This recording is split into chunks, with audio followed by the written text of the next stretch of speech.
bukan IQ yang menentukan kesuksesan keberhasilan. Tapi ada satu faktor lagi, yaitu yang namanya EQ, kecerdasan emosional.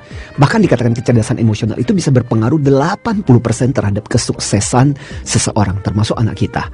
Mungkin bisa jadi waktu ketika dia sekolah dia pintar banget. Tapi apakah dia punya jaminan bahwa ketika dia setelah sekolah, setelah kuliah, nanti dia masuk ke masyarakat, setelah dia bekerja, orang ini juga akan sama suksesnya? Saya pernah meneliti anak-anak yang pintar IQ-nya.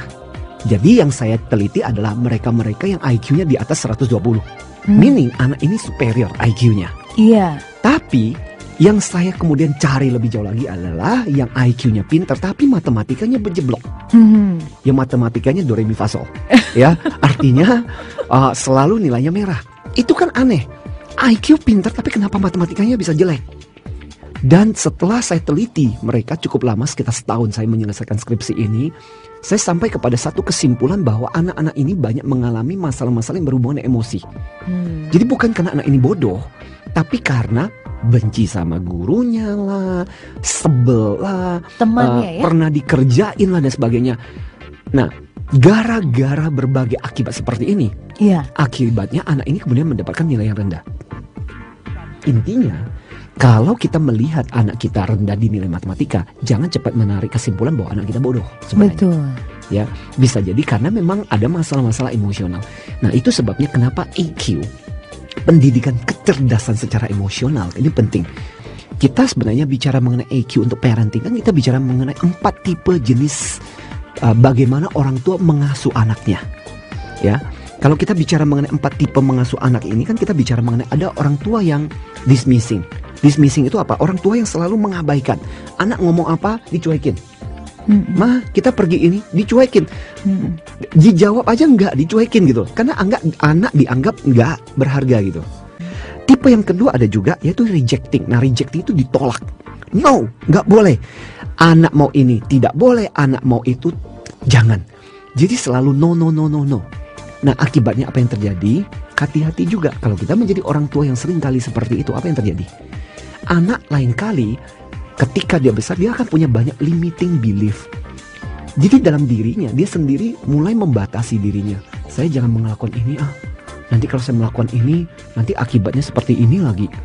Nah, ada yang ketiga, ini berlawanan dengan kedua-dua yang sebelumnya, yaitu apa? Apa-apa boleh. Ya udah boleh, ya udah nggak apa-apa dan sebagainya. Anak-anak diizinkan. Ini tipe yang kita sebut dengan tipe permisif. Apa yang terjadi? Anak kalau dibiarkan terus-menerus seperti itu, apa yang akan terjadi? Sederhana kan? Anak belajar lama-kelamaan. Oh, ini boleh, itu boleh. Dia jadi menuntut. Kelak ketika besar bisa jadi melunjak. Jadi hati-hati juga kalau kita terlalu permisif juga. Ada hal-hal tertentu ketika kita belajar bilang tidak.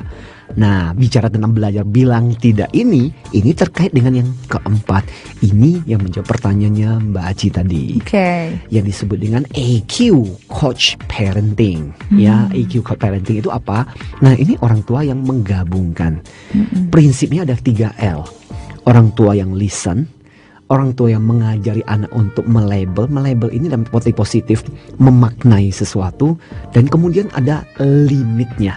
Listen, label, limit. Ya, intinya adalah ini orang tua yang ketika dia anaknya ngomong, dia dengerin. Nah, mirip seperti tadi Mbak Aci tadi mengatakan, kok kalau di barat dan sebagainya, salah satu kekuatan dari orang-orang barat dalam mendidik anak adalah anak diperlakukan seperti teman. Yang kedua adalah label. What is label? Label itu mengajak dia untuk memaknai sesuatu.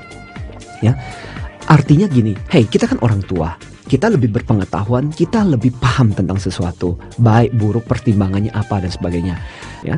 Dan terakhir adalah limit. Ada hal-hal tertentu yang kita harus bisa berani mengatakan no, ya. Karena bagaimanapun juga anak itu tetap perlu belajar prinsip dan nilai gitu. Dan dari orang tua lah dia belajar tentang batasan-batasan juga. Artinya mana hal-hal yang diizinkan, mana hal yang tidak. Karena kalau enggak, seperti kata Mbak Aci tadi, anak dibiarkan untuk melakukan apa saja boleh dan sebagainya. Apa yang terjadi? Lama-lama anak ini akan tidak punya batasan apapun dalam dirinya. Dan kadang-kadang itu berbahaya kan. Ketika dia masuk ke dalam masyarakat, dia merasa bahwa nggak ada batasan kok, nggak ada sesuatu yang membatasi. Itu kan repot gitu. Ketika dia bekerja di kantor seenaknya, itu kan bahaya gitu. Karena apa? Dididik di dalam keluarga yang tidak pernah ada batasan. Jadi prinsipnya adalah bagaimana kita menerapkan EQ coach sebagai seorang orang tua di dalam mendidik dan membesarkan anak-anak.